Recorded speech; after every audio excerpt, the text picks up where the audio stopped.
grup ada yang tanya terkait absen ya.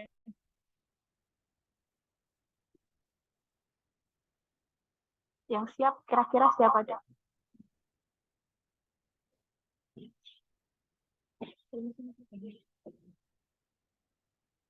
Bisa minta tolong ini Bapak Ibu dengan sharing aplikasi e-learning, nanti saya menjelaskan. Kersane nanti ada ini ya apa tampilan tampilan yang berbeda dari sisi peserta ya. Kalau dari sisi admin nanti kan tidak ada perubahan indikator menjadi hijau atau tetap silang atau merah.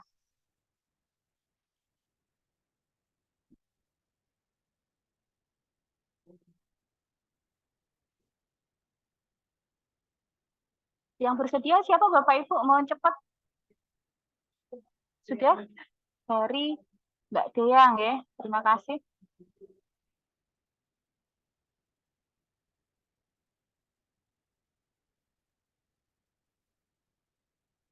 Mbak Dea mau menjelaskan ke teman-temannya? Kami persilahkan, silahkan dinyalakan ini speakernya atau pripun? Pripun, Bu? Mau dijelaskan sendiri apa ini jenengan untuk mengoperatori aplikasi saja? Saya operator saja nggak, Bu? Oh, enggak, baik. Ini disilang saja, Mbak, tampilan-tampilan yang ini, password, kemudian silang di pojok. Ya, ini tampilan awal dari sisi peserta ya, Bapak Ibu. Bisa tolong ini, Mbak, tarik ke atas dulu ininya, apa namanya? Ya. Nah, di menu pertama, ini di home ya, Mbak Dia, nggih tadi nggih. Pilihnya home ya. Ada selayang pandang ini berisi informasi surat ya Bapak Ibu. Ya, balik lagi ke ini aja Mbak, ke tampilan sistem Mbak. Tadi karena Mbak Dia sudah mengeklik langsung terbuka nggih isi dari file yang ada di sistem. Balik ke ini Mbak Dia.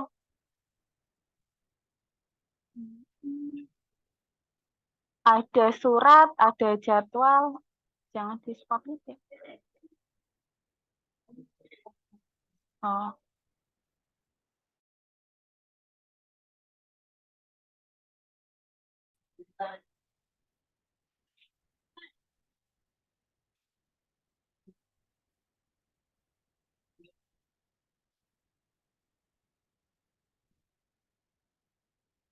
jadi di menu selayang pandang tadi isinya surat, kemudian jadwal, petunjuk penggunaan aplikasi.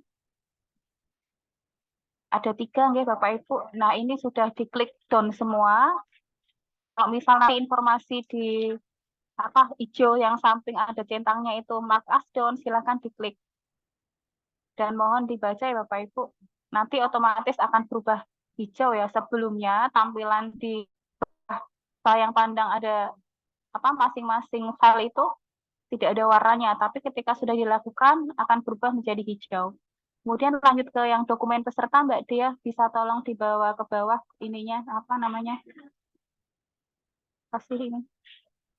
Ada dokumen peserta, diklik mawon Mbak dokumen peserta. Ada 3 file yang Bapak Ibu harus di-upload ya, disubmitkan ke sistem. Pertama surat tugas, kemudian pas foto, dan sertifikat MOC atau screenshot tampilan. Screenshot tampilan apabila Bapak Ibu belum ini ya selesai proses untuk penerbitan sertifikatnya. Apakah itu bertanda tangan elektronik maupun belum, tidak apa-apa. Yang penting sudah menunjukkan bahwa Anda sudah melaksanakan pembelajaran mandiri melalui MOOC LAN. Kemudian lanjut untuk waktu uploadnya sampai nanti malam ya Bapak Ibu 11.59 PM. Nanti biar dicek di admin kalau sudah selesai semua berarti tidak ada informasi. Kalau ada yang belum submit nanti akan kami sampaikan di grup. Lanjut Mbak Dea ke bawah. Kemudian link Zoom ya Bapak Ibu. Link Zoom ini kami infokan melalui grup WA atau Telegram karena kalau misal kami apa ya sampaikan lebih awal atau kami beli linknya lebih awal seringkali error Bapak Ibu. Jadi harus ganti ID dan lain-lain. Nah, untuk link yang kami masukkan di aplikasi link ini adalah ASN Center ya Bapak Ibu.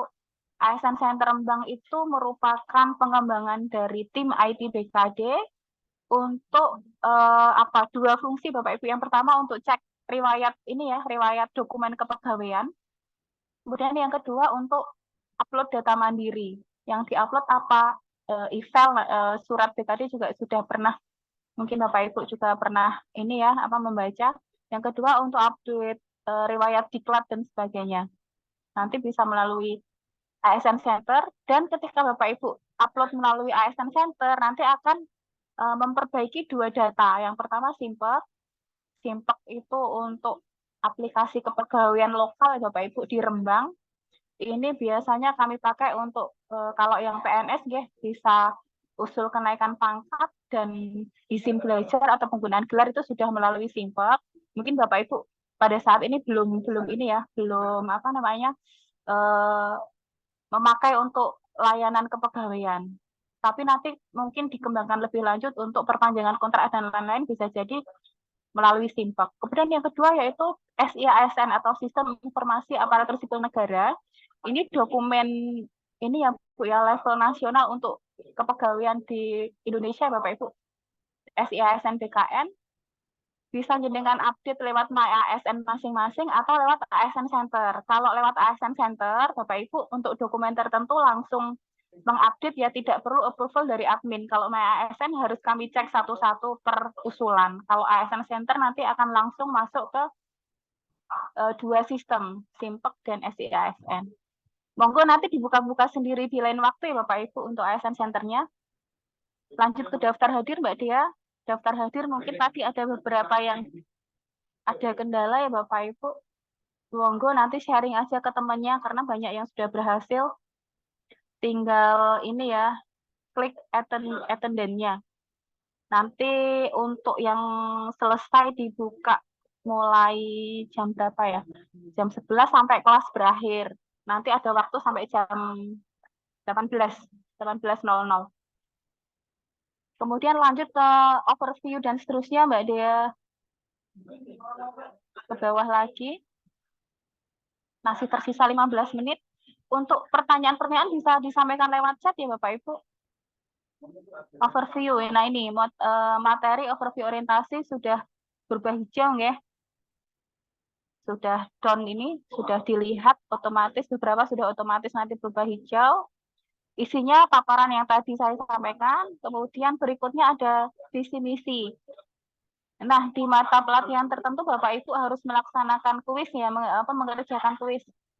Mulai hari ini ada 3 ya, visi misi, kemudian SOTK, dan pengenalan tugas jabatan. Ada 3 kuis yang harus dikerjakan. Untuk materi visi misi nanti bisa dibuka, ini juga sudah dibuka Mbak Dea, jadi berubah menjadi hijau. Untuk kuis bisa dicoba dibuka Mbak. Ini nanti bisa dikerjakan di ini ya, di sela-sela istirahat. Nah, ini dibuka hari ini ya, jam 9. Tapi saya sarankan dikerjakan nanti saja ketika jenengan istirahat. Dan ditutup hari ini juga jam 7 malam.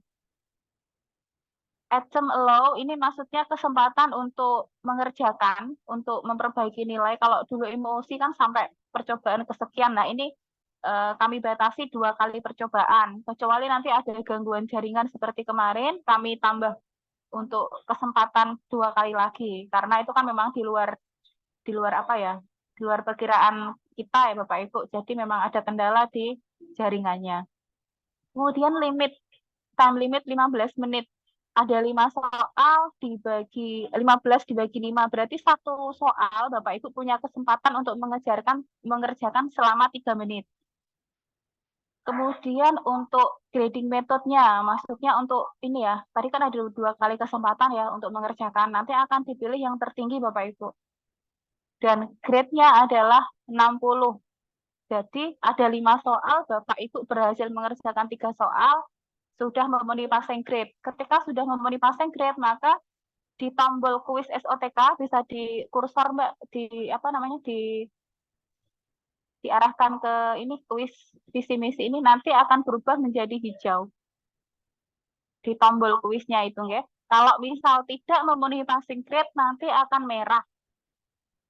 Kalau misal jenengan hanya mendapatkan poin 40 itu nanti akan merah.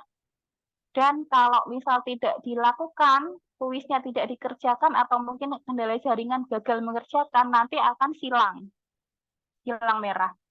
Dan ini berlaku untuk semua materi, Bapak Ibu. Bisa ke bawah, Mbak? Ini sudah 8.32, 8.33, masih ada waktu 12 menit. Untuk pertanyaan bisa tolong disampaikan di chat ya, Bapak Ibu. Atau nanti kalau misal masih ada sisa waktu, bisa diskusi langsung. Sama ya, SOTK juga.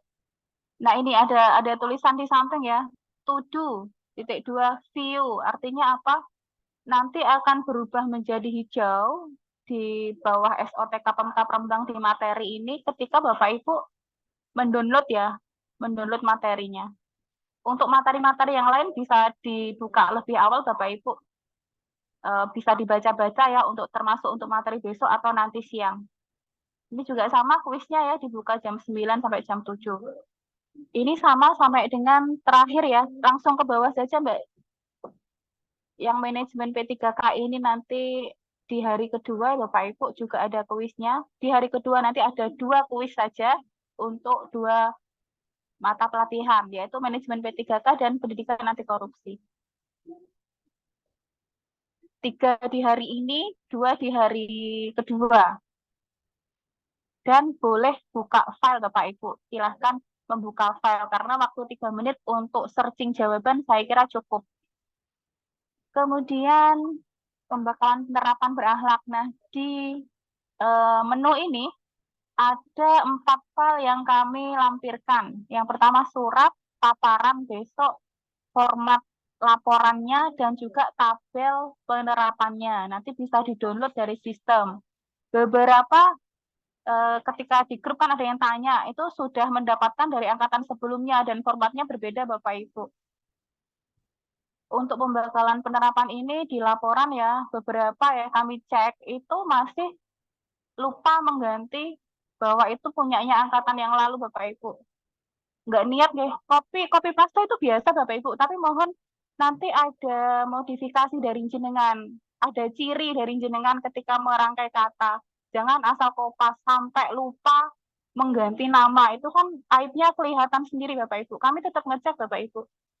Dan juga beberapa formatnya itu masih mengikuti angkatan lama. Jadi mohon copy paste atau mencari referensi dari angkatan lalu tidak apa-apa, tapi tolong ada effort di situ bahwa jenengan itu mengerjakan tugas secara mandiri. Dan tugasnya ini sangat sederhana Bapak Ibu. Kalau dibandingkan dengan yang pelatihan dasar, ini merupakan materi analisis isu kontemporer. Itu hanya 1 mata pelatihan saja dan ini sebenarnya sangat simpel. Jadi monggo untuk effort Bapak Ibu dalam mengerjakan tugas itu kan kelihatan ya, ada yang copy paste asal dan nggak diganti depan-depannya. Masih punya milik siapa, itu kan agak memalukan ya Bapak Ibu. Karena kan ini saya harap di angkatan ini tidak ada Bapak Ibu ya. Mungkin ini kita bahas besok juga di 1 JP terakhir. Lanjut Mbak Dia di bawah ya, evaluasi akademik. Nah, evaluasi akademik ini di hari ketiga. Kalau di hari pertama dan kedua kan jenengan mengerjakan 3 dan 2 kuis. Itu hanya 5 soal. Di hari ketiga Bapak Ibu mengerjakan 10 soal untuk masing-masing materi. Ada 5 ya Bapak Ibu. Bisa tolong dibuka salah satu Mbak Dea. Ada ini ya, info opennya mulai Jumat 17 Mei jam 12 AM itu tengah dini hari ya Bapak Ibu. Kemudian ditutup di hari yang sama 11.59 PM. Berarti malamnya. 24 jam ya Bapak Ibu. 24 jam ini bukan waktu untuk mengerjakan selama sehari. Tetapi ada ini ya, apa namanya? Ada limitnya. Ketika jenengan sudah terlanjur buka, itu ada waktu 20 menit untuk mengerjakan 1 soal 2 menit. Kalau yang kuis ya jenengan saya sarankan untuk kuis silahkan nyoba 2 kali meskipun nilainya 100. Karena apa? Soalnya nanti akan berbeda. Semakin jenengan banyak membuka kuis atau mengerjakan kuis 2 kali kesempatan meskipun nilai maksimal nanti karena soalnya kan kami buat shuffle ya Bapak Ibu. Kalau shuffle itu kan muter ya, apa namanya? Acak. Jadi nanti dari 5 soal bisa jadi nanti kesempatan kedua jenengan bisa mengetahui 10 soal. Nah, di kuis di evaluasi nanti ini kan ada 10 soal. Nanti kalau sudah mengerjakan dan ingat kan tidak perlu banyak waktu untuk memilih jawaban. Karena kesempatan untuk satu soal dievaluasi hanya 2 menit. 2 menit juga saya kira cukup jenengan mencari jawaban di paparan ya Bapak Ibu. Kata kuncinya apa silahkan dibaca-baca. Karena kalau saya kan kalau membaca itu nanti tetap otak akan otomatis mengingat. Kemudian untuk grading metodenya 2 kali kesempatan tuh highest grade itu tertinggi ya, diambil nilai tertinggi dan passing grade-nya berapa? Minimal 70 ya Bapak Ibu. Kalau tidak 70 tadi seperti evaluasi, tampilan akan merah. Kalau tidak dilaksanakan nanti akan silang. Monggo nanti masing-masing yang punya kontrol terhadap akun LMS-nya itu silahkan nanti diperhatikan. Kemudian lanjut ke bawah ada evaluasi tenaga pengajar. Ke bawah Mbak Dia. Nah, evaluasi tenaga pengajar. Ini nanti wajib diisi untuk membuka ini upload dokumen. Link evaluasi tenaga dan pengajar dan evaluasi penyelenggaraan ini nanti akan menuju ke Google Form. Sudah ada pilihan nama dari narasumber yang jenengan ikuti kelasnya. Mohon diingat-ingat nih untuk nama narasumber bisa tolong dicatat. Hari ini hanya 3 dari Bapeda, dari organisasi dan terakhir dari Didikpora. Untuk mengingat 5 3 hari di hari pertama dan 2 orang di hari kedua, saya kira kok ini ya Bapak Ibu hal yang mudah ya. Nanti mohon diperhatikan ya Bapak Ibu. Harus diisi dulu untuk bisa mengupload laporan penerapan berakhlak. Ke bawah Mbak. Evaluasi bisa dikerjakan besok di hari kedua ya Bapak Ibu. Kemudian laporan penerapan berakhlak ini dibuka 26 Mei. Masih lama ya. Kemudian untuk due-nya atau target dari terakhirnya dengan upload yaitu 30 Mei tengah malam Bapak Ibu 11.59. Waktunya sangat slow sekali. Jadi ketika jenengan ada referensi untuk menyusun laporan seperti ini dari angkatan-angkatan yang lalu, mohon dimanfaatkan sebaik-baiknya. Tidak asal copy paste tapi juga ada perbedaan nih Bapak Ibu. Nggak mungkin sama tiap orang. Mulai dari narasinya atau kata-kata yang digunakan itu monggo silahkan versi masing-masing. Kemudian untuk ketentuan filenya juga sudah ada di sini. Nanti kita ulas lagi di hari kedua terakhir ya Bapak Ibu selama 1 CP. Saya kira sudah selesai, masih ada tersisa 5 menit. Monggo silahkan ada yang ditanyakan terkait overview atau pelaksanaan orientasi lainnya. Bisa di stop share Mbak Dia. Terima kasih atas bantuannya.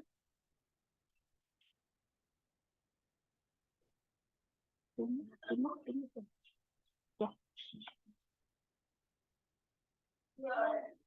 Untuk pertanyaan Bapak Ibu, apakah sudah paham? Ada saran mungkin terkait ini apa namanya pelaksanaan orientasi? Masih ada waktu 4 menit sambil menunggu narasumber siap ya Bapak Ibu.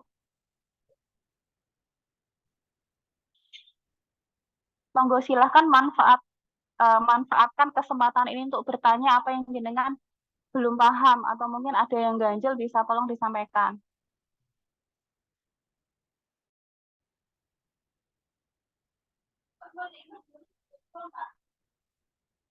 Kalau tidak ada pertanyaan, saya harap nanti di grup tidak ada yang menanyakan hal-hal yang sudah ini ya, sudah ada jawabannya di informasi yang kami sediakan ya Bapak Ibu. Kalau misal sudah paham semua terkait overview, terkait aplikasi, bisa tolong jempolnya ditampilkan di layar. Kelihatan nggak Mas Ucup? Apakah banyak yang jempol atau enggak? Atau mungkin ada yang Bapak Ibu masih ragu atau terkait sistem terutama nggih, karena kan ini nanti yang jenengan lakukan ada recordnya, ada record di sistem. Beberapa lupa mengerjakan evaluasi, lupa uh, bahkan yang lebih parah ada yang belum melakukan e-learning emosi. Ada 2 orang itu Bapak Ibu. Memprihatinkan sekali ya. Berarti selama ini tahun kemarin yang lainnya ribut mengerjakan, ada 2 orang yang tidak tahu harus ngapain. Itu yang sangat memprihatinkan. Sudah jelas ya Bapak Ibu untuk materi yang ini ya, overview sama kurikulum tadi, terus ada namanya demo aplikasi yang dibantu oleh peserta Mbak Dea tadi. Yakin ya Bapak Ibu sudah paham semua ya? Jempolnya tolong ditampilkan di layar kalau sudah paham. Kok kayak yang diem ya? Oke, sudah ya. Untuk snack bisa disiapkan ya Bapak Ibu sambil nyemil-nyemil karena ini nanti jenengan akan apa namanya? Mendengarkan materi yang agak-agak asing ya, agak-agak asing selama 4 JP ke depan.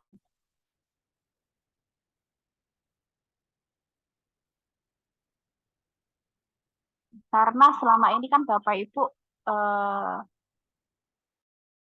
ini ya di pendidikan ya, dinas pendidikan ada aplikasi-aplikasi dari kementerian. Nah, ini kami kenalkan dengan visi misi Pemkab, kemudian SOTK, ada OPD-OPD apa di Kabupaten Rembang dan lain-lain di hari pertama ini.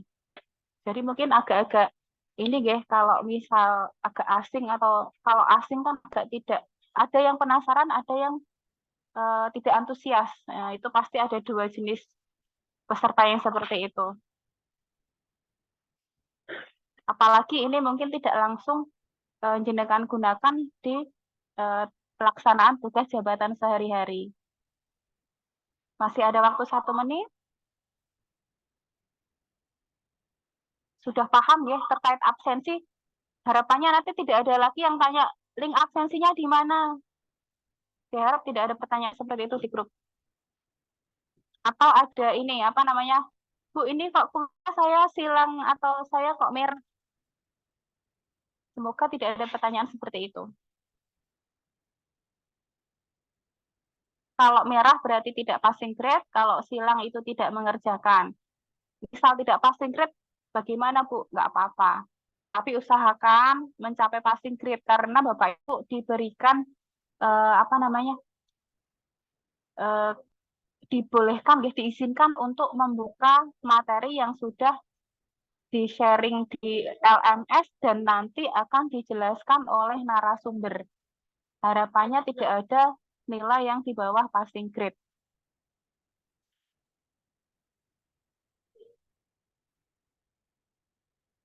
Bu Rateh sudah bergabung ya? Sudah menunjukkan waktu 8.45.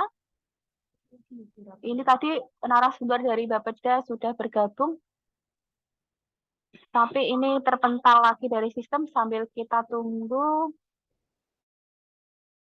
Monggo di wedangnya, cemilane, Bapak Ibu. Belum bergabung? Ya, sudah. Kita sapa dulu ya Bapak Ibu. Ibu Ratih dari Bapeda.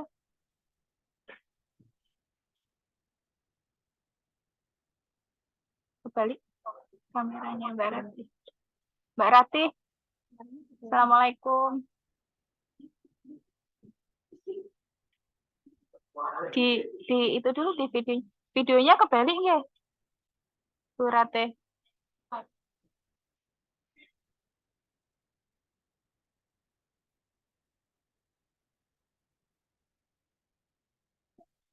Hmm?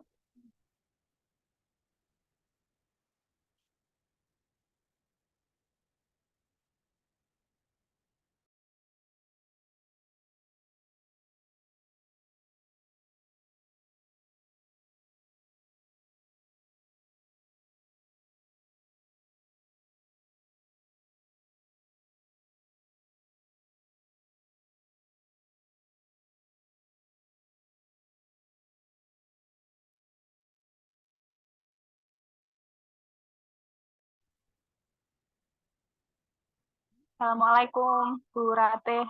Apakah mendengar suara saya?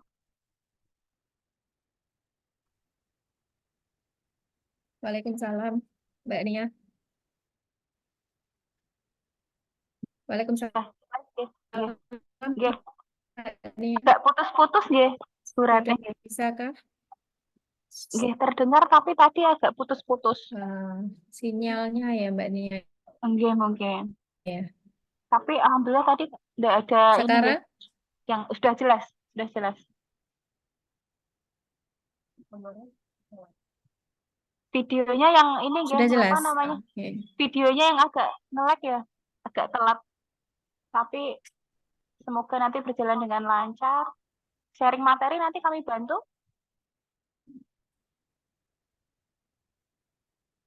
Ya, bisa Mbak Nia. Nggih. Izin mengenalkan jenengan dulu ke peserta orientasi ya.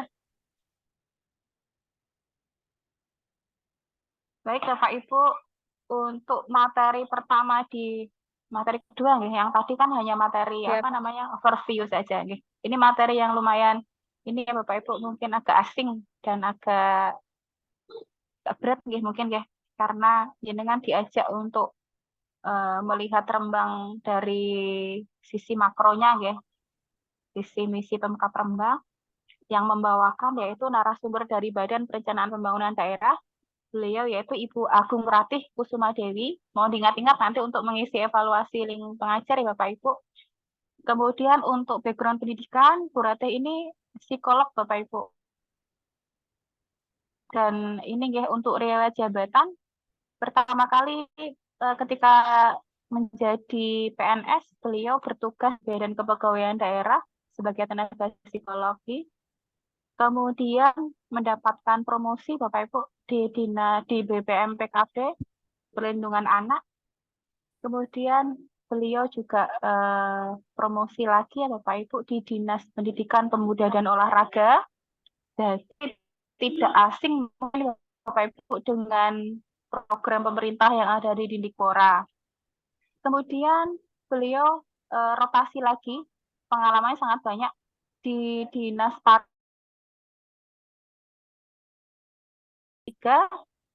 bertugas sebagai sekretaris di Badan Perencanaan Pembangunan Daerah.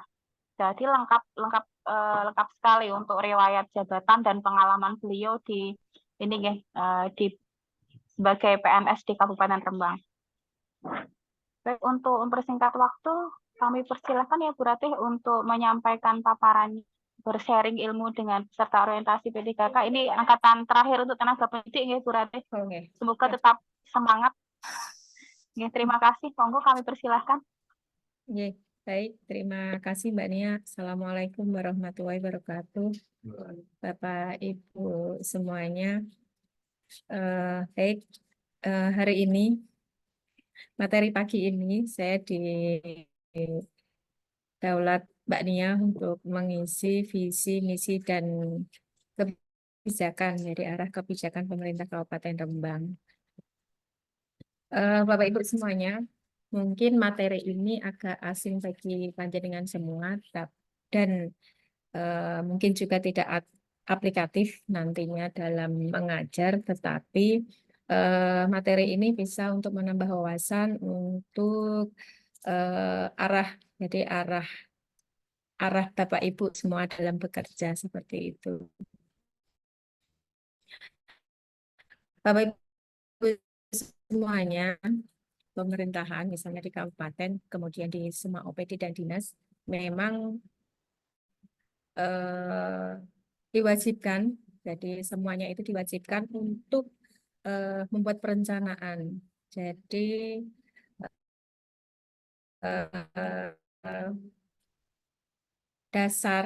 dasar dari pembuatan perencanaan itu ada di Undang-Undang Nomor 25 Tahun 2024 itu tentang Sistem Perencanaan Pembangunan Nasional. Jadi walaupun Bapak Ibu semuanya day to day hari ke hari itu mengajar, tetap membuat perencanaan ya Bu ya. Jadi tetap membuat perencanaan. Kalau panjenengan semua membuat perencanaan hari ini buat besok, tetapi kalau pemerintah kabupaten secara menyeluruh itu membuat perencanaan di tahun -1. Jadi saat ini tahun 2024 ini semua OPD tak terkecuali juga Dinas Pendidikan itu membuat perencanaan untuk kegiatan-kegiatan di tahun 2025. Jadi dalam pelaksanaan kegiatan itu tidak mak betunduk. Jadi sudah diprediksi di tahun sebelumnya dan dianggarkan di tahun sebelumnya. Nah, ada dasarnya, dasar yang kedua itu ada Undang-Undang Nomor 23 Tahun 2014 tentang pemerintah daerah yang mengamanatkan bahwa semua kabupaten kota itu harus menyusun perencanaan. Perencanaan itu ada 3, perencanaan tahunan yang RKPD, Rinja kita laksanakan di tahun N+1. Jadi saat ini kita merencanakan, ke depan itu kita melakukan, terus kemudian ada Rensra yang 5 tahunan, kemudian ada yang jangka panjang, dua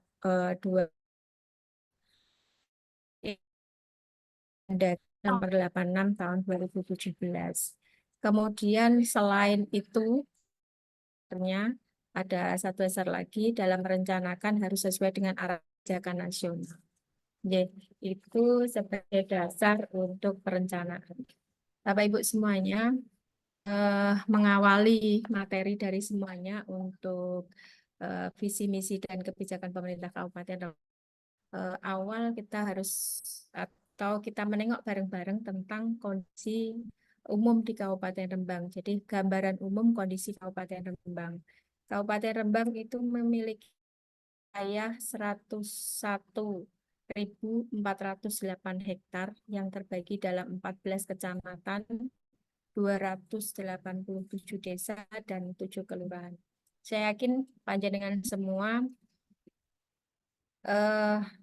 semisal kami tunjuk satu aja untuk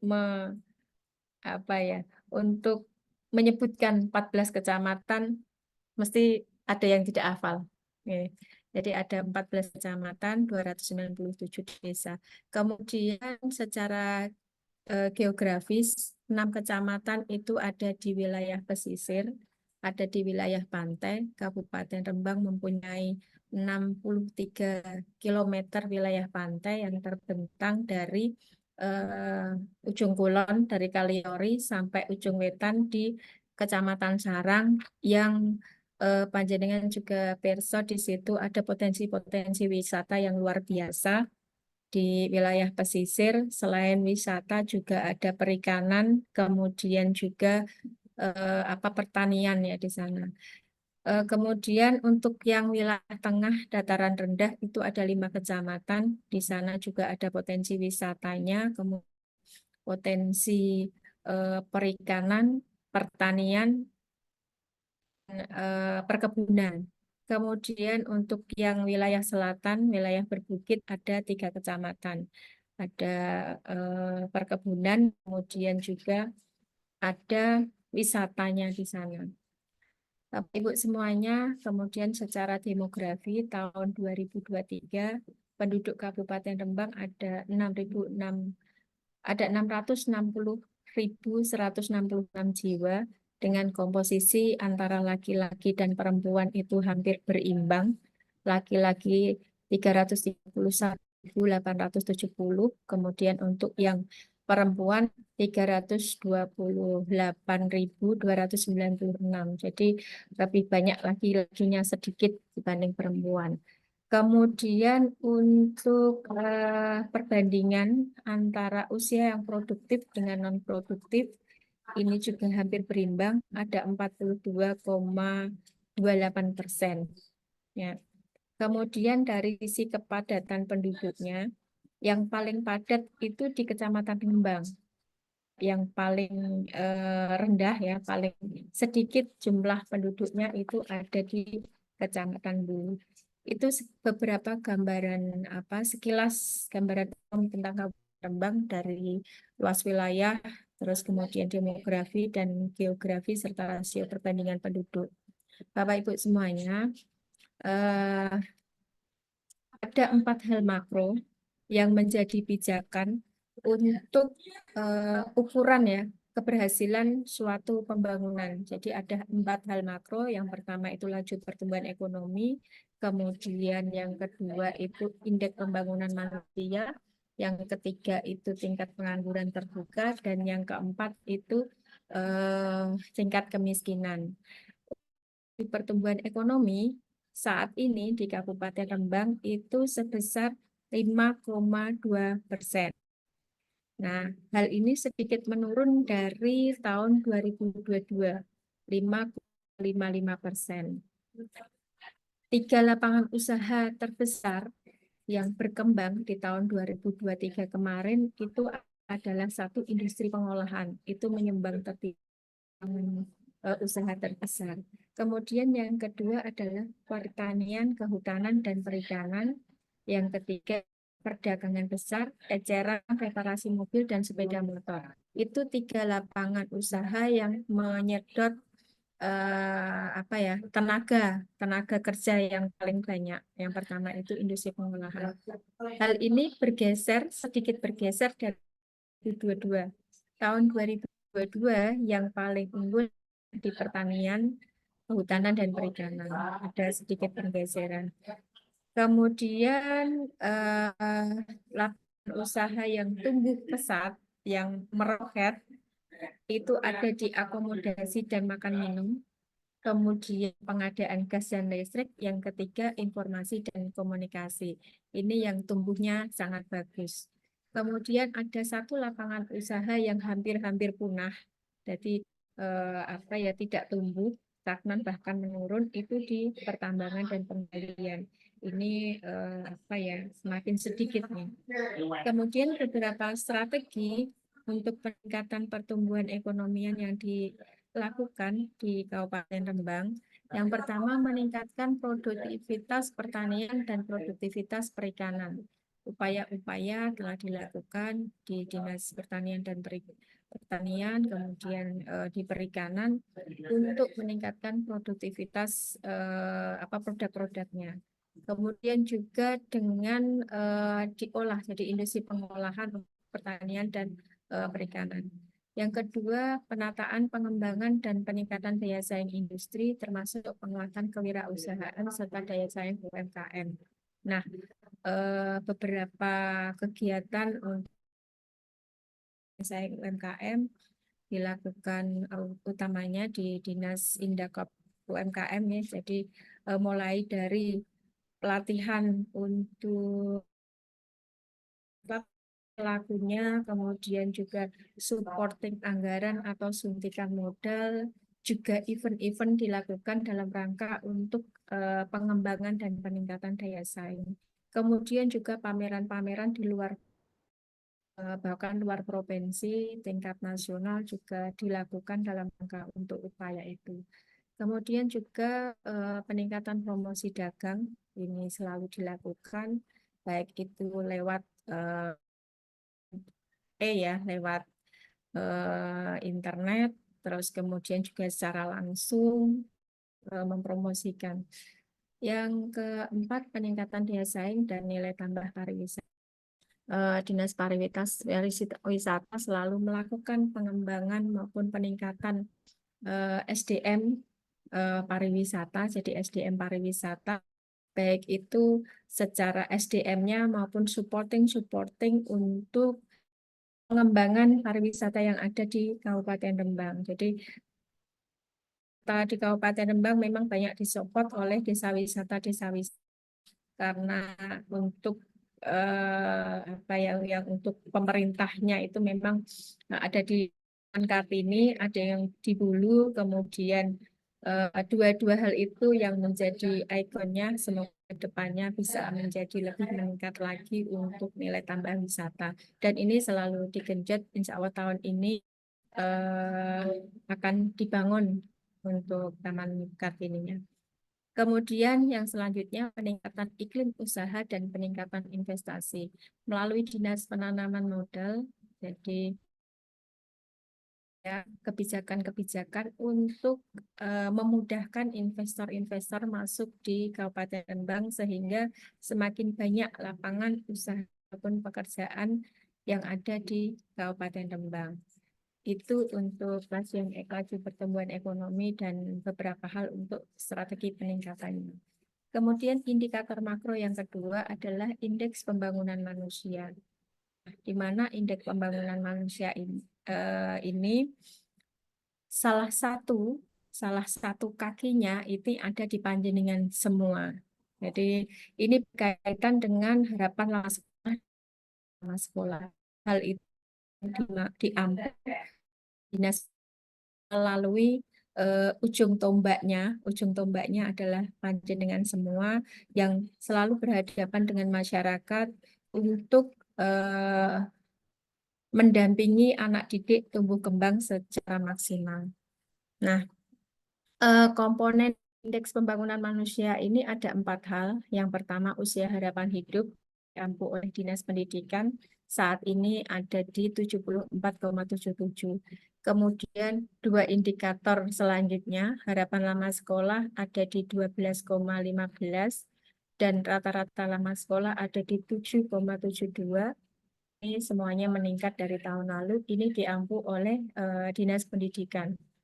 Kemudian yang keempat adalah pengeluaran per kapita. Ini termasuk tinggi 11,399 Kabupaten Rembang. Bapak Ibu, beberapa strategi yang dilakukan oleh Pemkab Rembang dalam rangka untuk peningkatan indeks pembangunan manusia. Yang pertama adalah peningkatan kualitas layanan pendidikan, baik itu di pendidiknya maupun di tenaga kependidikan dan juga sarana dan prasarana. Panjenengan perso, setiap tahun Kabupaten Rembang membangun banyak gedung atau sarana dan prasarana hampir di sekolah-sekolah yang tersebar di Kabupaten Rembang. Namun itu memang harus bergiliran karena memang banyak, kurang lebih 350-an atau 360-an SD yang tersebar di Kabupaten Rembang. Kemudian ada sekitar 60-an SMP yang ada di Kabupaten Rembang. Kalau PAUD-nya itu ada 900-an yang ada di Kabupaten Rembang. Jadi secara bergilir, walaupun sudah banyak setiap tahun kita membangun, tapi banyak pula yang memang harus butuh support untuk segera dibangun. Kemudian untuk pendidik dan tenaga kependidikan, banyak forum-forum untuk peningkatan kapasitas bagi pendidik dan tenaga pendidik disiapkan ataupun terbuka bagi panjenengan semua untuk mengakses sehingga peningkatan kualitas layanan pendidikan itu bisa tercapai. Kemudian strategi yang kedua, peningkatan kesehatan menuju cakupan sehat yang menyeluruh. Pemerintah Kabupaten Rembang secara simultan melakukan perbaikan-perbaikan untuk pelayanan kesehatan. Jadi saat ini yang memang sedang dilakukan itu kalau di pelayanan kesehatan di rumah sakit itu ada pelayanan yang memang bisa pesan dari rumah, jadi melewat aplikasi Kresna itu bisa ngantri dari rumah ke bisa langsung pulang karena ada program pengantaran obat sampai di rumah, jadi tidak perlu menunggu antrian obat, itu sudah diantar ke rumah. Kemudian penanganan stunting ini secara simultan juga dilakukan di semua aspek secara sama. Beberapa dinas yang memang mempunyai tupoksi ke sana itu bareng-bareng untuk mengentaskan stunting di Kabupaten Rendang Rembangnya ke arah zero toleran terhadap stunting seperti itu. Kemudian langkah yang ketiga, peningkatan usaha ekonomi produktif di masyarakat ini juga selalu dilakukan. UMKM semakin tumbuh subur, bantuan-bantuan untuk permodalan, kemudian pelatihan dari mulai pelatihan untuk usaha, jadi usaha misalnya untuk makanan dan sebagainya, kemudian juga untuk supporting modal juga peralatan dilakukan agar usaha ekonomi produktif masyarakat itu tumbuh. Nah, beberapa penghargaan yang diraih tahun 2022 kemarin, Dinas Pendidikan, Pemuda dan Olahraga itu sudah berpartisipasi aktif dalam penyelenggaraan sekolah penggerak, kemudian di Pemkab Rembang itu pemetaan daya saing daerah BDSD Jawa Tengah tahun 2022. Itu untuk indeks pembangunan manusia. Untuk indikator makro yang ketiga itu tingkat pengangguran terbuka. Nah, untuk Kabupaten Rembang tahun 2023 sebesar 2,6, agak sedikit naik daripada tahun 2022 1,76.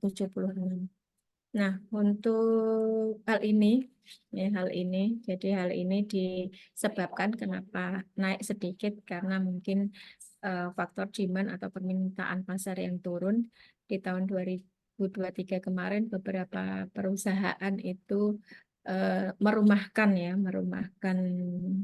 pegawainya sehingga itu mempengaruhi perhitungan untuk tingkat pengangguran terbuka.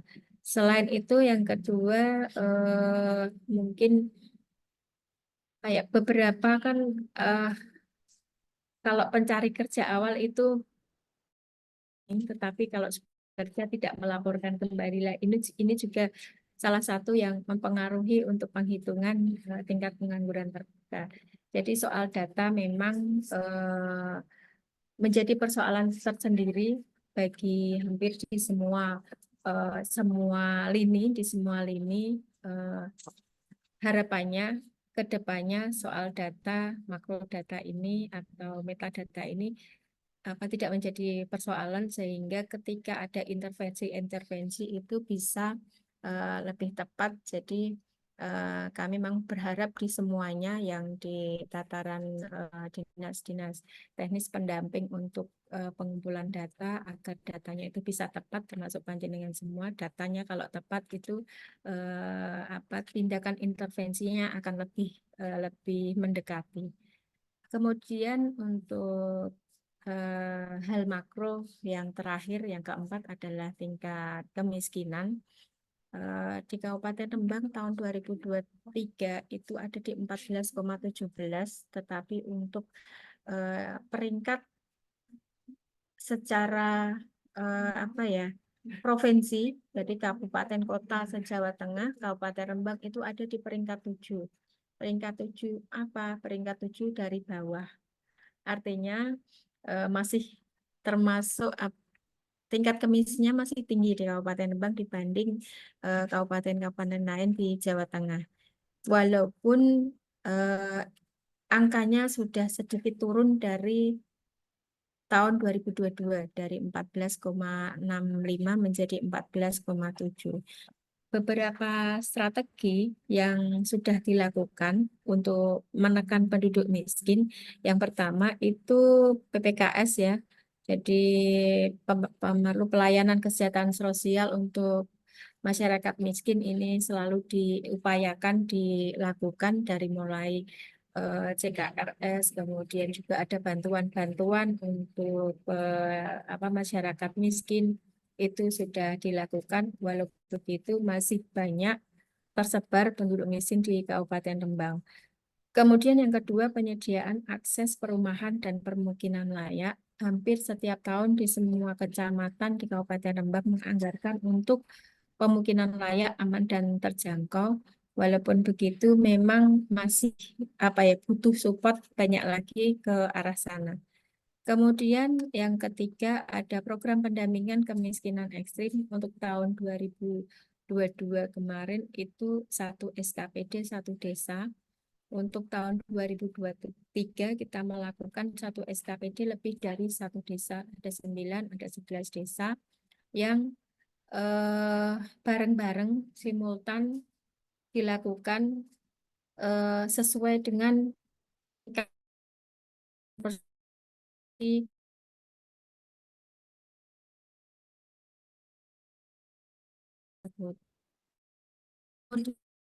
selanjutnya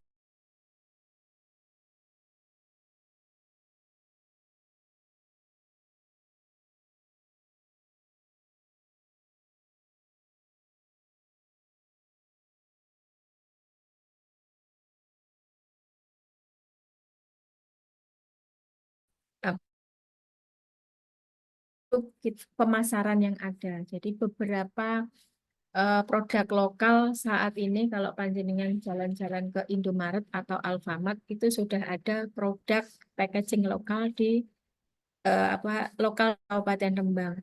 Kemudian juga melalui rumah BUMN karena banyak sekali produk-produk dari UMKM yang dikelola dan dipasarkan.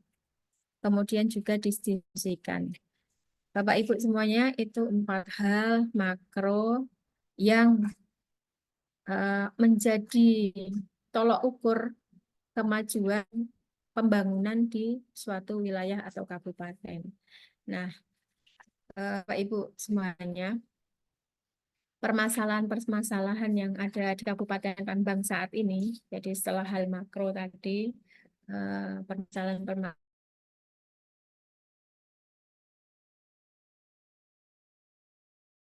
pemerintahan di birokrasi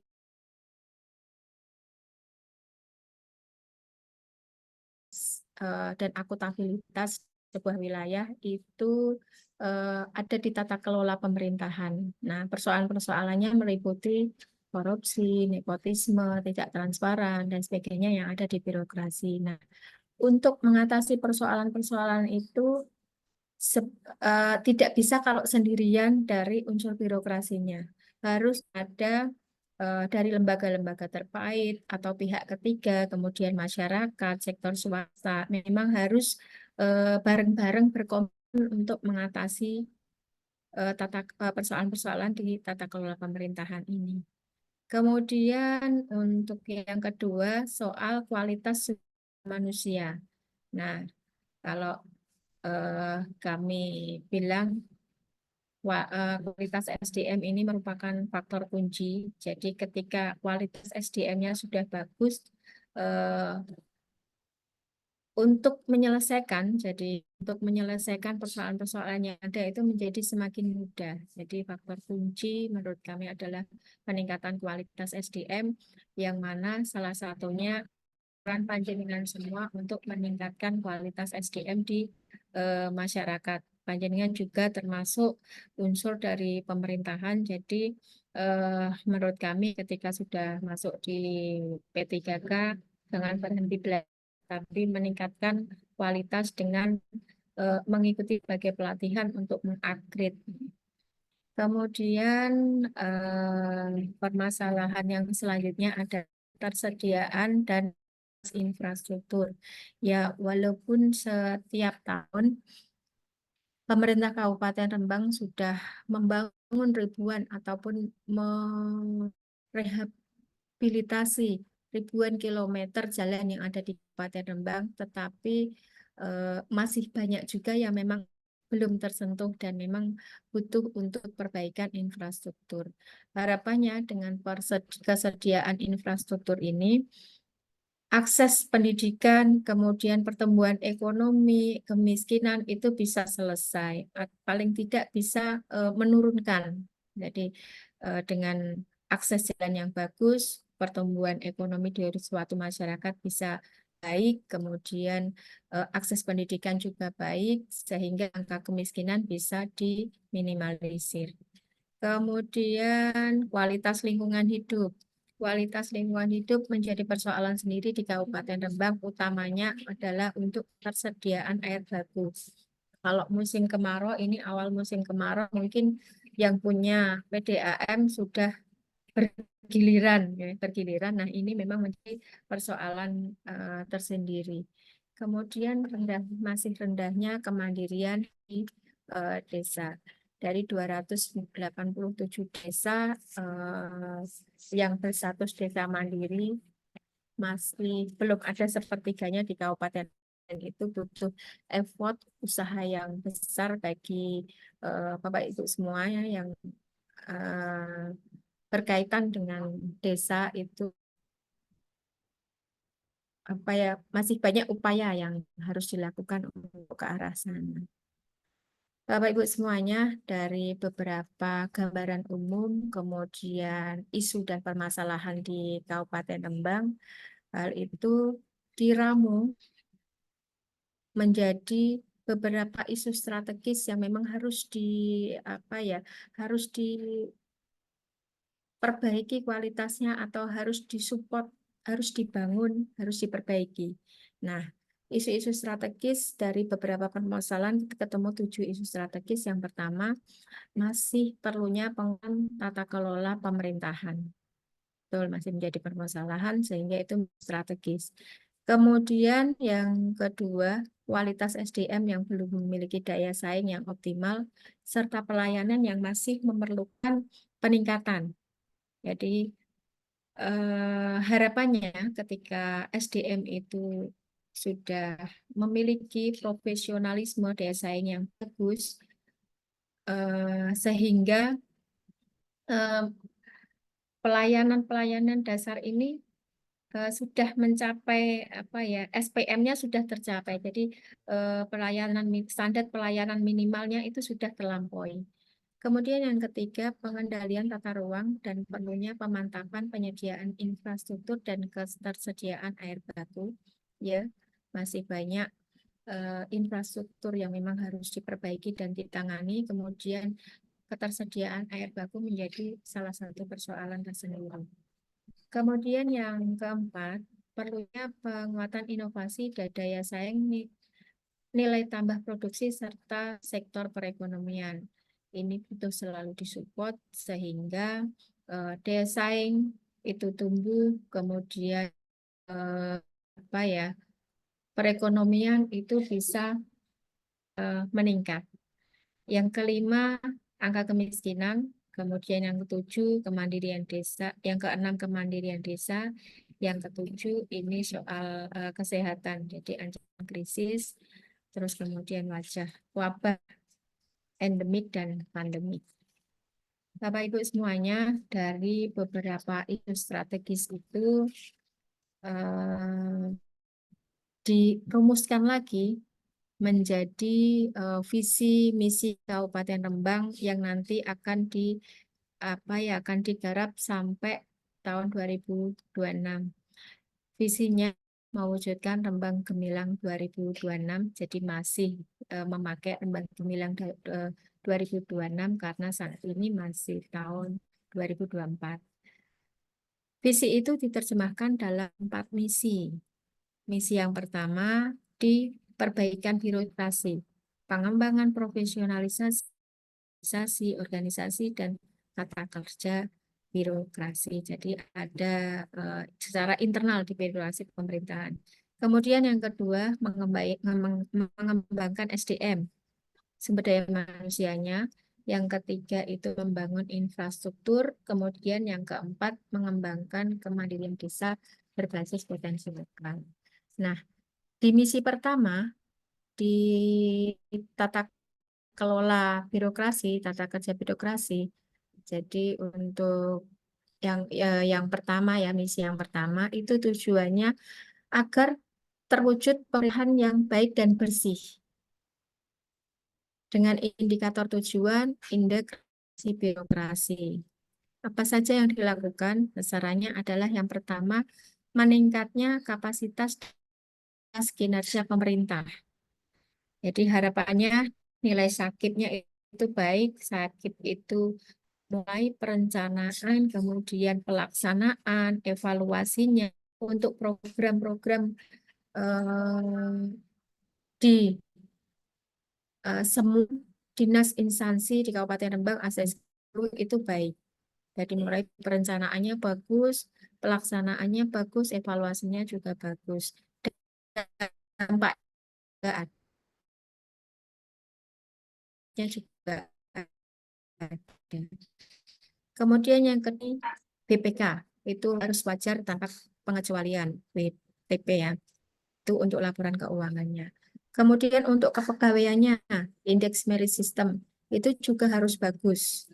Ya, jadi proses-proses mutasi, kemudian penerimaan pegawai itu transparansinya diharapkan ada. Kemudian yang terakhir untuk pemerintahan adalah SPBE-nya, sistem pemerintahan berbasis elektronik.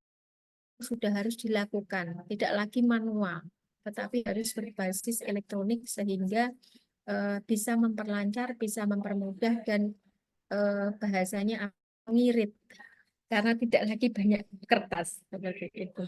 Kemudian sasaran yang kedua adalah setelah itu semua dilakukan, akuntabilitas, tata kelola pemerintahan baik, harapannya pelayanan publik itu akan menjadi baik. Jadi indeks pelayanan itu menjadi baik.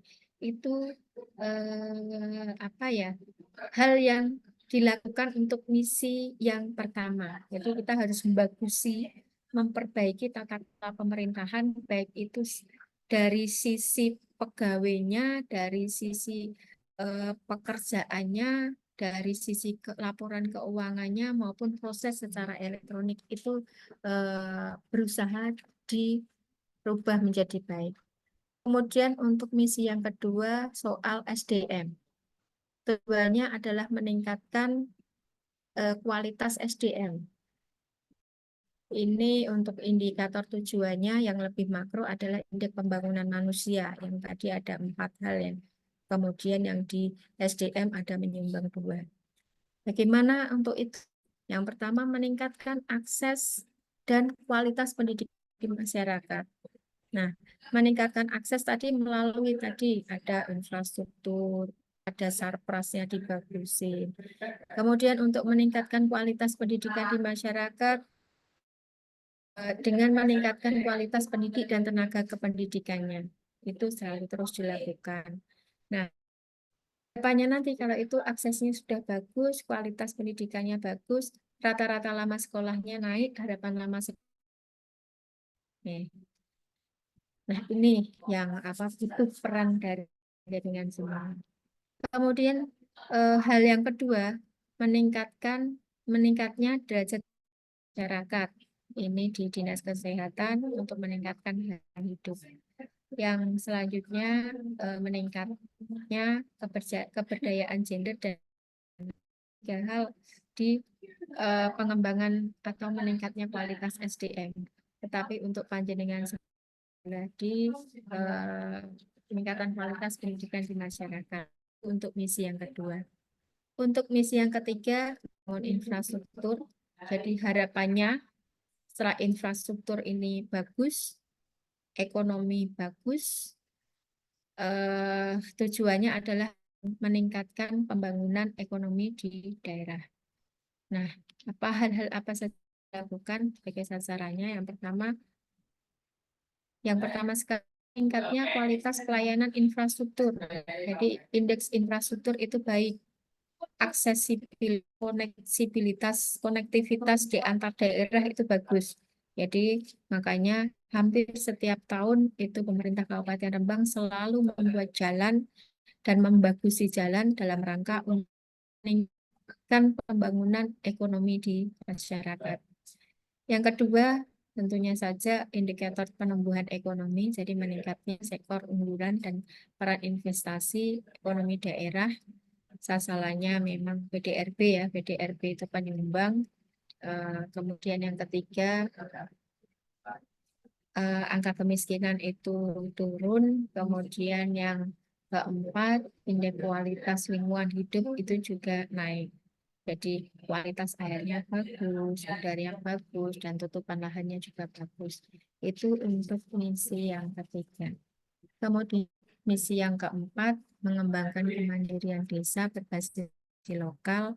Tujuannya terwujudnya kemandirian desa, indikator tujuannya indeks desa membangun, sasarannya meningkatnya desa berstatus mandiri dan maju dan mandiri dengan sasarannya persentase desa maju dan mandiri. Nah, Bapak Ibu semuanya mungkin ataupun bisa juga ini salah satunya adalah peran sebagai warga masyarakat di satu desa, membantu desa untuk bisa berstatus maju dan mandiri dengan melihat potensi lokal yang ada di desa panjenengan semua yang bisa untuk memajukan desa apa? Pariwisata kah, pertanian kah, kemudian UMKM kah? Nah, ini bisa dipetakan kemudian bersama-sama dikemas untuk kemajuan di suatu desa. Bapak Ibu semuanya, 4 misi tersebut dijabarkan dalam proses pembangunan dengan indikator kinerja pembangunan pada RPJMD 2126 dan ini juga sudah di breakdown di 40 OPD dan kecamatan di Kabupaten Rembang bareng-bareng melakukan kerja-kerja untuk menuju Rembang Gemilang 2026. Nah, yang pertama ada 4 indikator makro yang tadi di awal sudah kami sampaikan, ada tingkat kemiskinan, pengangguran terbuka, indeks pembangunan manusia, dan satunya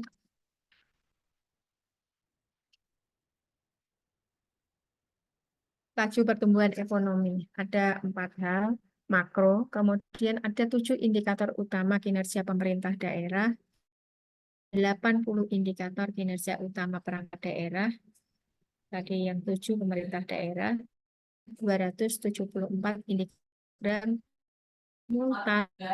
dilakukan kerja-kerjanya di semua OPD di Kabupaten Rembang sehingga tahun 2026 harapannya terwujud Rembang Gemilang. Kemudian Bapak Ibu semuanya, setelah kita tahu peta dari Rembang, baik gambaran umum, kemudian persoalan-persoalan yang ada, visi misi, kemudian breakdown untuk indikator kinerja pembangunan. Sekarang di peluang dan tantangan yang ada di Kabupaten Rembang. Apa saja sih potensi dan peluang yang ada di Kabupaten Rembang? Ada 3 kelompok. Yang pertama produk unggulan. Produk unggulan ini ada 2. Satu batik lasem, mungkin panjen juga perso.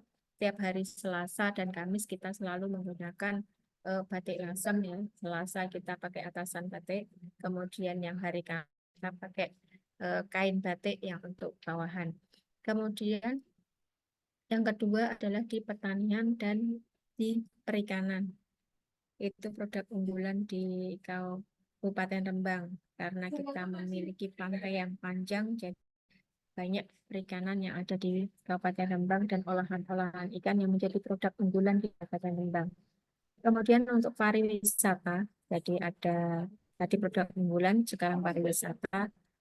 Di Kabupaten Rembang ada wisata religi yang itu tidak lekang waktu dari tahun zaman dulu sampai sekarang pasti ramai ketika itu ada event-event kunjungan untuk wisata religi di Kabupaten Rembang, salah satunya di Sunan Bonang dan banyak tokoh nasional dan wisata sejarah.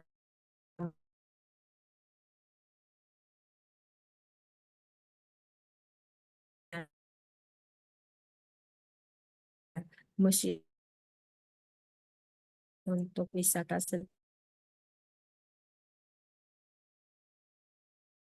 timur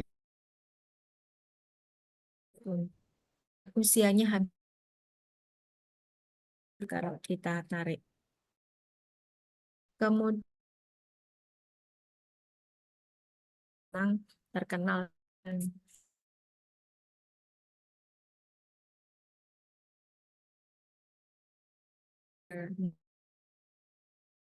dan berdekatan untuk tempat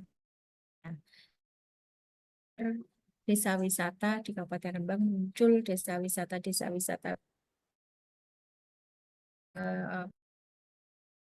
Rembang karena memang potensinya ada. Jadi potensi wisatanya alam utamanya itu ada. Kemudian Rembang juga masuk PKW provinsi, pusat kewilayahan di provinsi yang ada beberapa dukungan anggaran-anggaran untuk pengembangannya dari provinsi dan termasuk wilayah percepatan pembangunan ekonomi. Bapak Ibu semuanya, selain potensi peluang, ada tantangan dan permasalahan.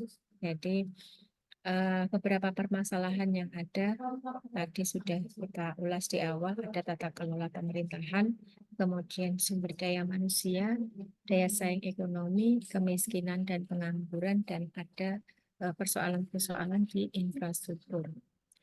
Dari potensi peluang dan tantangan ini muncul tujuan pembangunan. Jadi ada 4 kelompok besar untuk tujuan pembangunan. Yang pertama adalah pembangunan sumber daya manusia. Bersama-sama berusaha untuk meningkatkan derajat pendidikan, kemudian meningkatkan derajat kesehatan, dan meningkatkan pemberdayaan perempuan. Untuk di bidang ekonomi, bersama-sama berusaha untuk meningkatkan pertumbuhan ekonomi, kemudian meningkatkan daya saing daerah, meningkatkan infrastruktur dan kemandirian desa. Di bidang kesejahteraan masyarakat, menurunkan kemiskinan dan menurunkan angka tingkat pengangguran. Di tata kelola pemerintahan, masih 2 hal yang memang harus dilakukan. Yang pertama adalah adanya reformasi birokrasi yang meningkat, kemudian di pelayanan publik juga meningkat. Nah, Bapak Ibu semuanya, dari peluang dan tantangan di Kabupaten Rembang, muncul program-program unggulan yang selalu dilakukan di beberapa dinas sesuai dengan tupoksinya. Jadi ada 10 program unggulan di Kabupaten Rembang saat ini yang masih terus dilakukan dalam rangka untuk memajukan Kabupaten Rembang. Yang pertama, digitalisasi birokrasi dan Rembang Smart City. Sesuai tadi dengan menjadi patokan SPBE, Sistem Pemerintahan Berbasis Elektronik, Kabupaten Rembang juga berbenah diri melakukan digitalisasi birokrasi dan Rembang Smart City. Salah satunya saat ini semua dokumen kepegawaian itu sudah digital melalui aplikasi digital, tidak lagi dengan hard copy, tetapi sudah dengan aplikasi. Kemudian surat menyurat juga sudah dilakukan dengan digital. Rembang Smart City juga semuanya kita mendukung dengan berbasis elektronik. Kemudian transaksi juga sudah mulai dilakukan, jadi tidak ada cash ya, uang cash, tetapi kita sudah melalui transfer ya, dengan e-forecasting. Kemudian yang kedua yang sangat erat kaitannya dengan panjenengan semua, program unggulan yang kedua itu Dharma Siswa, Dharma Guru, dan Gerakan Kembali ke Sekolah. Nah, untuk Dharma Siswa ini, seperti mungkin panjenengan sudah lihat bersama, sudah dibuka lowongan atau pendaftaran untuk Dharma Siswa bagi ini yang dikti ya, Dharma Siswa dikti dan Dharma Siswa SMP kalau nggak salah. Dharma Siswa dikti ini sudah mulai dibuka, jadi siswa-siswi di Kabupaten Rembang, monggo silakan mendaftar yang kurang mampu dan berprestasi, diterima di perguruan tinggi negeri seluruh Indonesia, itu dengan seleksi ya, bisa dibiayai. Yang dibiayai ada 2 hal, satu biaya pendidikan, yang kedua itu biaya live-in-nya. Jadi ada 2 hal yang dibiayai. Monggo untuk Bapak Ibu semuanya, kalau di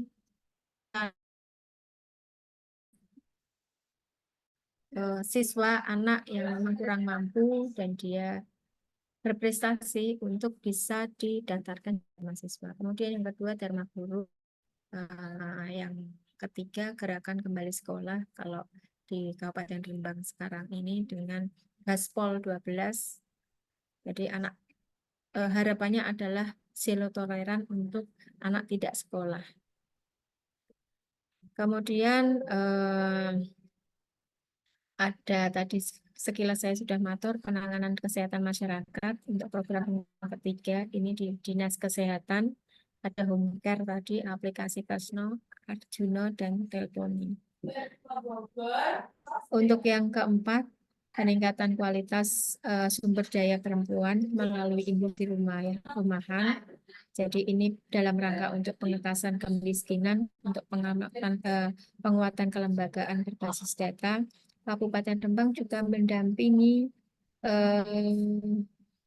perempuan-perempuan. Jadi kalau kemarin itu sempat menjadi pertontonan nasional itu di desa mana ya, desa di dekatnya Karangjaya itu. Nah, itu menjadi rujukan industri rumahan bagi nasional. Jadi kami melakukan waktu itu masih di BPMPKB melakukan pendataan industri rumahan yang ada di Desa Pasar Bangi ya, di Desa Pasar Bangi. Kemudian kebutuhan dan mereka produknya apa, kita data semuanya, kebutuhannya apa, kebutuhannya disupport, kemudian selalu dipantau perkembangan-perkembangannya. Kemudian yang kelima, peningkatan daya saing komoditi unggulan. Keenam, peningkatan tata kelola dan sarpras pasar tradisional. Nah, panjenengan besok pasar-pasar tradisional di kecamatan hampir semuanya sudah menjadi rapi dan bagus. Kemudian yang ketujuh, pembangunan embung dan normalisasi sungai. Ini dalam rangka untuk penguatan ketersediaan air. Kemudian peningkatan infrastruktur, pengembangan PLK, kemudian penguatan desa wisata. Itu 10 program unggulan yang dilakukan di pemerintah Kabupaten Rembang. Nah, Bapak Ibu semuanya, untuk program prioritas pembangunan tahun 2024 tidak melenceng jauh dari pembacaan yang awal dan 10 program unggulan. Tema pembangunan kali ini untuk meningkatkan SDM, perekonomian, infrastruktur, dan pengelolaan lingkungan hidup didukung oleh tata kelola pemerintahan yang baik. Kemudian prioritas pembangunannya tidak jauh dari program unggulan, ada peningkatan tata kelola, masih pendidikan untuk ditingkatkan, kesehatan, infrastruktur, lingkungan hidup, penurunan angka kemiskinan, penurunan tingkat pengangguran terbuka, dan percepatan kemandirian desa. Ini prioritas pembangunan yang dilakukan untuk tahun 2004. Terakhir, Bapak Ibu semuanya, di pembangunan layanan pendidikan, jadi pemerintah Kabupaten Rembang itu berkomitmen untuk melaksanakan amanah Permendikbudristek nomor 32 tahun 2022 tentang SPM. Jadi pemenuhan SPM tentang pendidikan menjadi komitmen. Nah, langkah-langkahnya bagaimana? Satu, untuk meningkatkan kemampuan tenaga pendidik, kemudian juga siswa, dan juga untuk memperbaiki sarpras. 3 hal itu yang dilakukan. Kemudian selain dari sekolah formal, juga support untuk sekolah non-formal. Karena ini memang sangat diperlukan dalam rangka untuk pengentasan pendidikan untuk semua. Nah, kemudian yang selanjutnya adalah melakukan bersama-sama untuk pengentasan anak tidak sekolah melalui gerakan Ayo Sekolah POL 12 tahun ataupun Gaspol 12 dalam rangka untuk memenuhi hak anak dalam mendapatkan layanan pendidikan. Terakhir, memang disupport untuk PKPM yang ada di Kabupaten Rembang, kurang lebih ada 16 PKPM yang siap bekerja sama dalam rangka untuk pengentasan ATS. Nah, pengentasan ATS, upaya untuk gerakan kembali ke sekolah ada 2 pilihan. Kalau bisa masuk ke sekolah formal, teman-teman ataupun anak-anak ini juga bisa bersekolah non formal. Memang dibutuhkan kerjasama semuanya, perubahan pola pikir semuanya untuk menuju pendidikan berkualitas dan Kabupaten Rembang ini menjadi baik. Mungkin itu Mbak Nia yang disampaikan. Banyak hal, semoga Bapak Ibu bisa secara sekilas untuk paling tidak di Kabupaten Rembang tentang visi misi dan arah kebijakan pemerintah Kabupaten Rembang saat ini serta program-program unggulan yang dilakukan sampai ke tingkat itu. Monggo nanti kita banyak berdiskusi. Baik, terima kasih Bu Ratih atas materi yang di-sharing ke peserta orientasi. Kami persilahkan Bapak Ibu untuk menyampaikan pertanyaan atau mungkin berbagi pengalaman ya untuk sharing diskusi terkait visi misi Pemkab Rembang atau mungkin terkait ini ya pendidikan anak. Ini narasumber hari ini juga punya background psikolog ya Bapak Ibu. Kami persilahkan bisa lewat chat maupun raise hand, bisa terkait kebijakan Pemkab Rembang yang berdampak pada jenengan sebagai warga, atau mungkin kebijakan yang terkait peran jenengan sebagai P3K. Silahkan ditanyakan.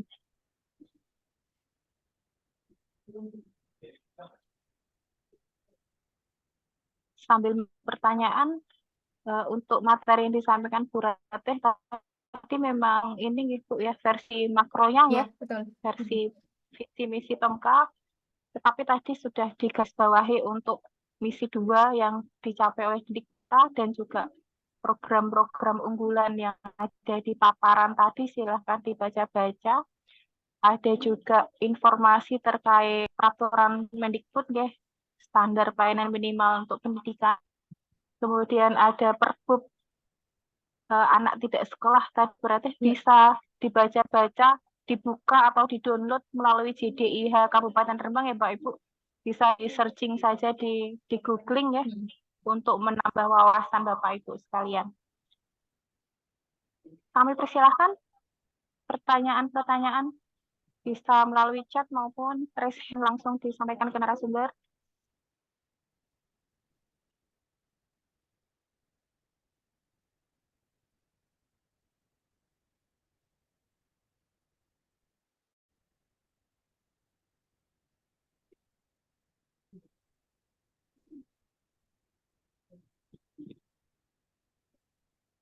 Ini kebanyakan pesertanya juga guru SD, Guru SD ya? Ratih. Oh, iya. J. Guru SMP mungkin beberapa. Kebanyakan memang sekolah dasar Bu Ratih. Mungkin Iya. bisa dengan paringi tambahan terkait apa nggih dari sisi psikologi mungkin untuk dan lain-lain, karena Bapak Ibu guru juga mendapatkan pas kuliah nggih mungkin, tapi tidak terlalu padat materinya. Iya. Bapak Ibu berarti derek nitip ke pandangan semua bahwa memang proyeksi pendidikan abad 21 ini mungkin bisa panjenengan apa menjadi pegangan ya, menjadi pegangan.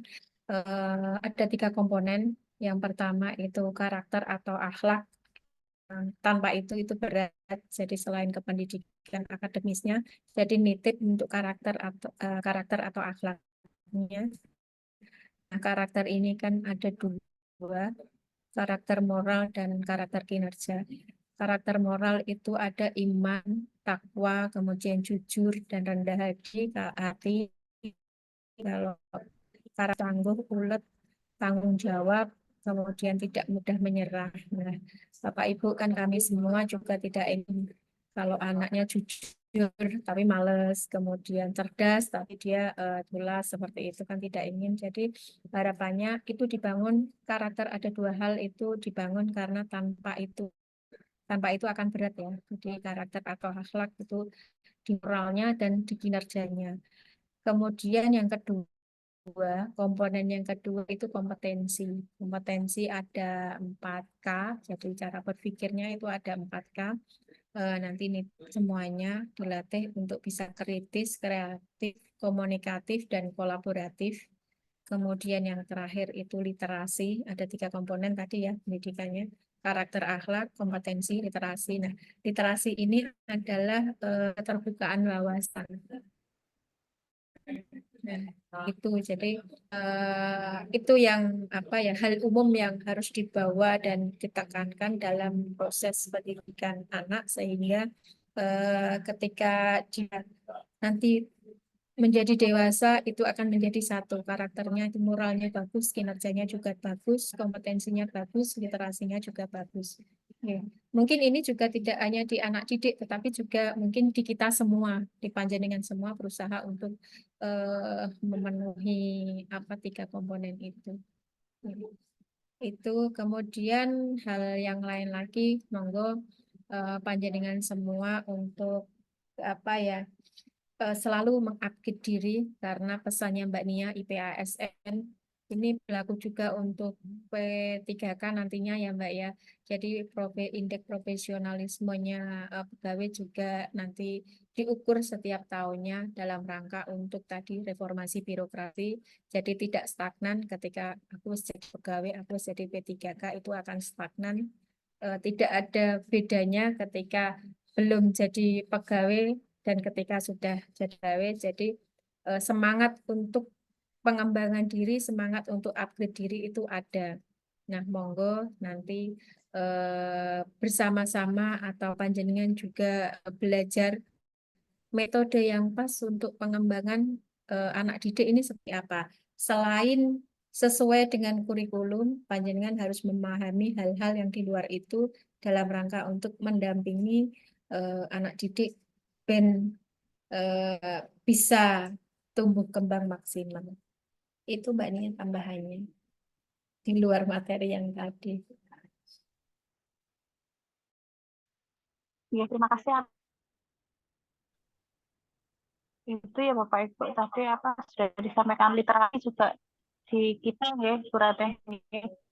Ya, Selain Bapak Ibu juga diwajibkan untuk siswa-siswa di sekolahnya untuk literasi, tidak hanya membaca tapi juga mengerti dan memahami gitu berarti. Monggo Bapak Ibu masih banyak ini, ada sekitar 20 menitan kurang lebih, bisa lewat chat. Monggo silahkan bertanya terkait mungkin kinerja pembangunan daerah di Kabupaten Rembang yang langsung dirasakan oleh Bapak Ibu sekalian sebagai warga.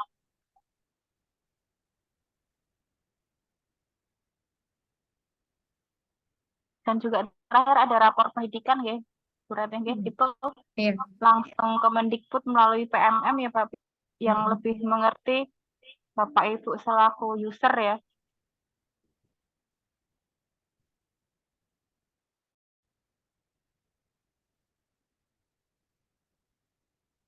Semoga dalam mengerti atau evaluasi passing grade semua ya Bapak Ibu. Nah ini kalau tidak bertanya berarti sudah paham. Iya. Passing grade-nya berapa Mbak Nia ini Mbak Nia? Kalau untuk kuis itu 5 soal, 5 soal. passing grade-nya 60 berarti. Oh gitu Dan ya. ada kesempatan 2 kali dan boleh ini ya buka mungkin rekaman jenengan di ini ya di paparan itu ada di YouTube Bapak Ibu, ini live juga, cari-cari di YouTube-nya BKD. Ya, berarti betul 3 sudah passing grade ya Mbak Nia ya? Iya, betul 3 sudah passing grade dan boleh open book ya, apa open file. Open file ya. Sangat disayang kita sudah diberi kesempatan 2 kali dengan passing grade yang ini ya hanya mengerti benar sudah Passing passing grade.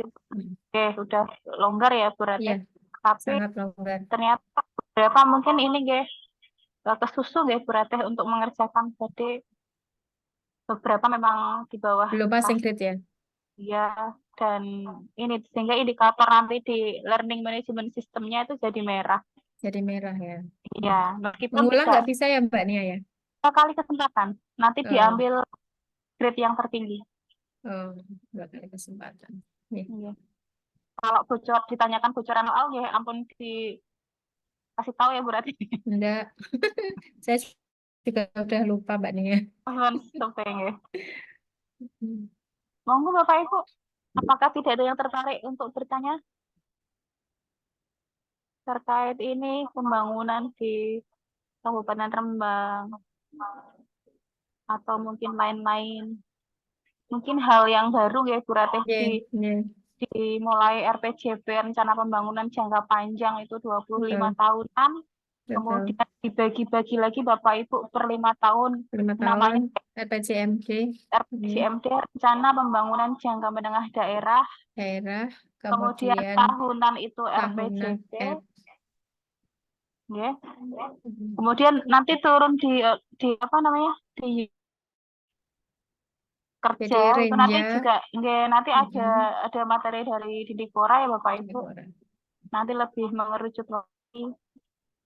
Nggih. Nggih, Kemudian juga ini nggih, apa namanya? eh, menyusun rencana pembangunan kita juga ada kiblatnya Bu Ratih dari pusat ya. Ya. nggih. Mungkin Bapak Ibu ini anu Bu Ratih. Hal Mungkin yang baru tahunya ya. kalau ya hal yang baru kalau di sekolah mungkin RKA nggih yang langsung dieksekusi oleh sekolah-sekolah itu ya. Lebih Nggih, ke untuk kegiatan. kegiatan yang tahunan mungkin ya yang beliau-beliau ini. Nggih, jadi sebagai informasi memang eh, Bapak Ibu semuanya, pemerintah Kabupaten Rembang itu baru membuat perencanaan untuk nanti kegiatan-kegiatan di tahun 2025. Nah, ini nanti minggu depan kita des ya Mbak Nia ya untuk perencanaan kegiatan di Nggak ada 2025. uang loh, Pak. Nah, kemudian Bantuan tahun untuk ini buat beliau juga yang kita membuat rencana jangka panjang 20 tahun, jadi 2025 sampai 2045. Kita mempersiapkan untuk RPJPD-nya. Gitu. Kemudian nanti di tahun depan kita membuat Renstra yang 5 tahun. Oke.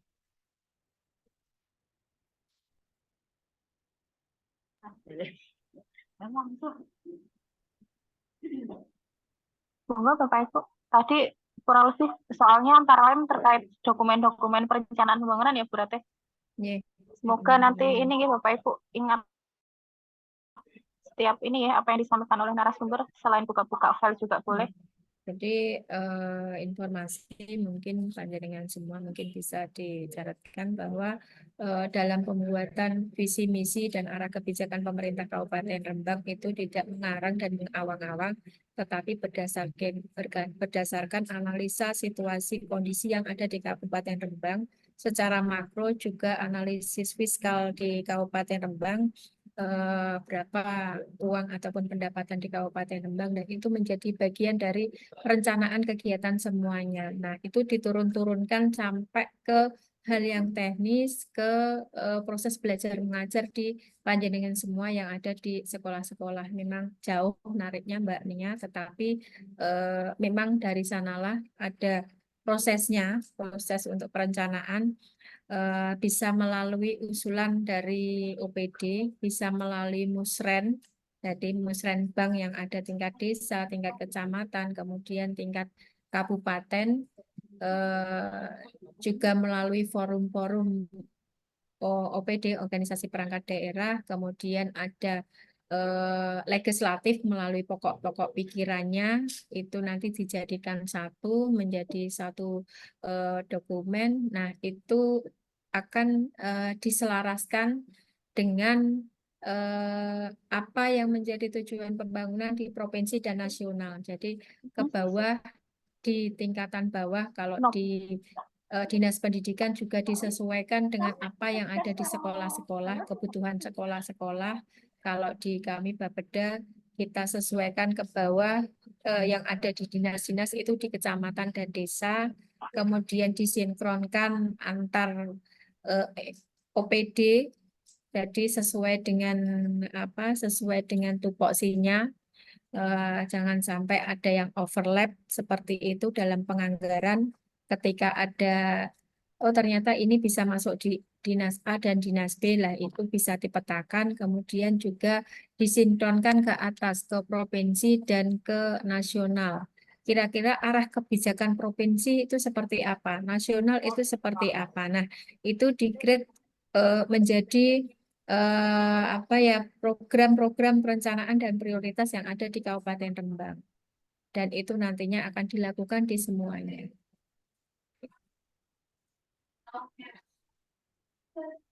Sepertinya peserta ampun paham mungkin ya Bu Ratih. Jadi untuk Sampun kayaknya. ini ya, tidak ada chat, tidak ada raise hand juga. Ya. Masih tersisa sekitar 15 menit ya Bapak Ibu. Berhubung tidak ada pertanyaan dan Bu Ratih juga sudah. Mungkin bisa menambah lagi Mbak. Oh, oke, monggo. Jadi beberapa kasus di sekolahan itu sering dikeluhkan, nanti bisa di apa disinkronkan atau bisa dikonsulkan ke mungkin dinas pengampungnya. Nah, ini kan apa jenis hampir semua sekolah itu kan inklusif, jadi menerima semua anak baik itu yang apa jenis yang biasa dan anak-anak yang luar biasa itu dengan multi talent.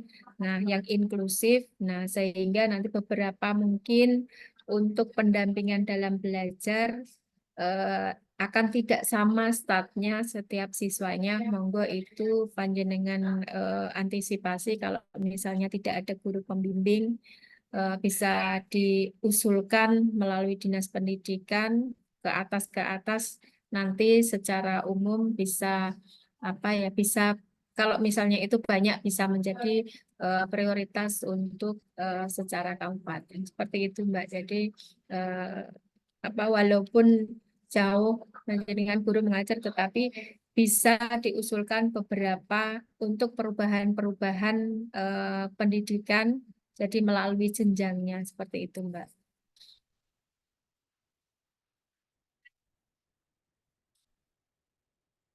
Seperti itu ya Bapak Ibu, tambahan dari Bu Ratih tadi ada mulai dari sisi psikologinya, kemudian tadi perencanaan ya, alur perencanaan dari pusat sampai turun ke teknis seperti apa. Untuk waktu masih 15 menit, mungkin Bu Ratih kalau misal sudah ada tambahan banyak ya, ini pertanyaan dari peserta juga sudah tidak ada. Ini nanti kita lihat harapannya nanti di kuisnya tidak ada yang di bawah passing grade. Karena sudah paham. Tanda memahami apa, tidak ada pertanyaan. Kurang lebih seperti itu. Iya, betul, betul, Kan ya. sudah jelas. Semoga Bapak Iya, Ibu betul. Iya. Selamat pagi, selamat siang Bapak Bunia. Pak Sinten, Pak bisa mana? Pak Teguh ya Mbak. Oh, Pak Teguh nggih. Nggih. Iya, monggo Pak Teguh. Iya.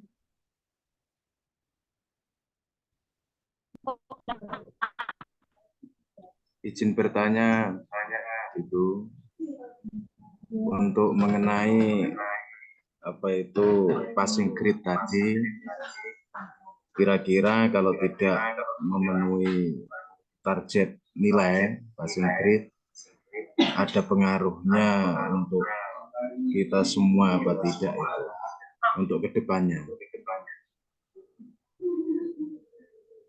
Hanya itu. Terima kasih.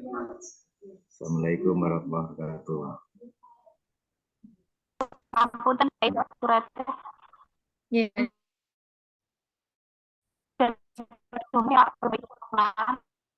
kasih di awal kita paper untuk nilai latihan dasar yang CPNS itu masih lebih dengan grade-grade yang bagus Pak. Kalau orientasi itu kan pengenalan ya, sifatnya pengenalan. Jadi memang sebenarnya ini kan sudah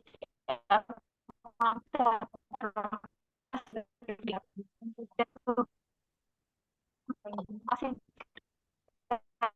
Pak. Tapi untuk kuis latihan masih tidak terpengaruh kalau ini kalau dengan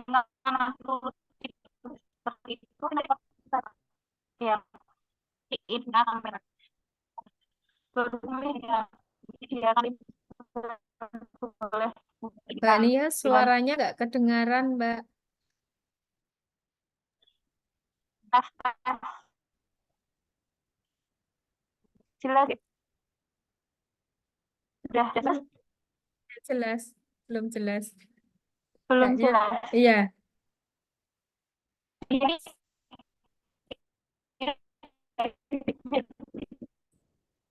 Malah hilang Mbak Nia.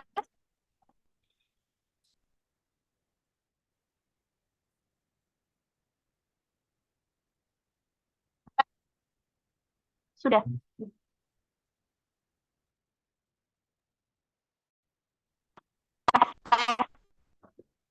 sudah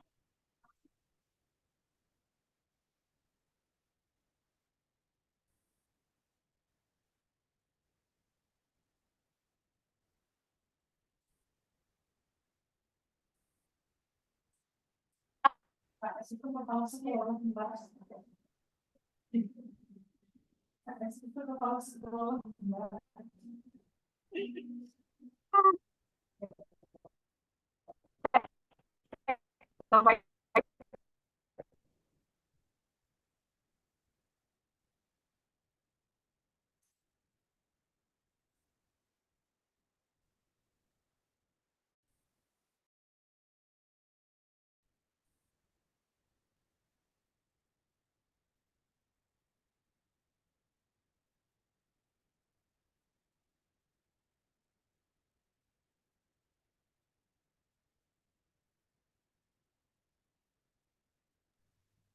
ganti device ya Bapak Ibu. Mohon maaf ini tadi beberapa koneksi di kami memang dua panitia terpental dari sistem. Nah, kalau ini sudah jelas Mbak Nia.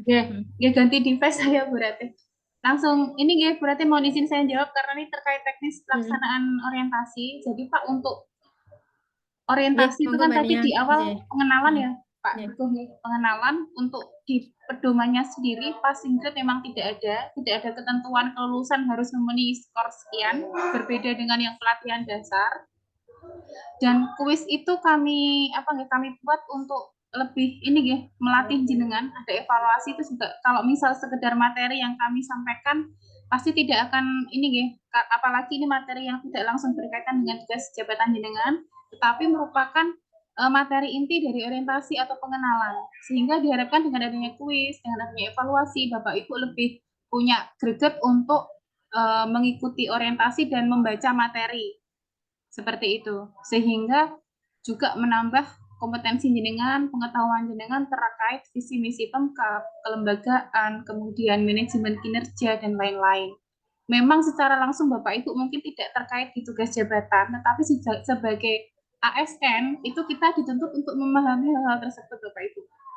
Untuk passing grade jangan khawatir, tidak ada tidak lulus karena tidak passing grade, tetapi di record system nanti seperti yang di awal tadi saya paparkan ya, akan ada tanda merah kalau tidak passing grade atau silang kalau tidak melaksanakan atau tidak melakukan kuisnya atau tidak melakukan evaluasi.